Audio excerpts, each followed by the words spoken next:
அந்த மகர ஜோதியை பார்க்கறதுக்காக ஈசல் போல பக்தர்கள் குவியறாங்க ஐயா. அந்த மகர ஜோதியினுடைய மகிமையை பத்தி நீங்க சொன்னா மிக சிறப்பா இருக்கும்.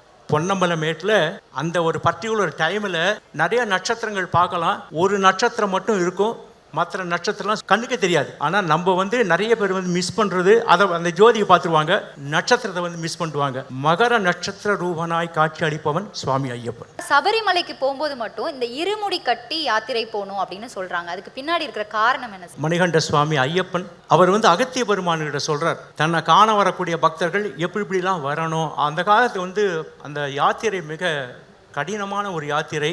அதற்கு தேவையான அரிசி, மிளகு, சீரகம், கற்கண்டு, திராட்சை இதெல்லாம் நடுவழியில் அவங்க ஓப்பன் பண்ணி கொஞ்சம் கொஞ்சமாக போட்டு ஒரு கஞ்சி மாதிரி பண்ணி சாப்பிட்றதுக்காக. அதுதான் அரையடி சிலையிலே அகிலமும் மயங்குது. அரை அடி தான் சிலை. எவ்வளோ கோடிக்கணக்கான அடியார்கள், இந்த மாதாந்திர பிறப்பிற்கு லட்சக்கணக்கான அடியார்கள்.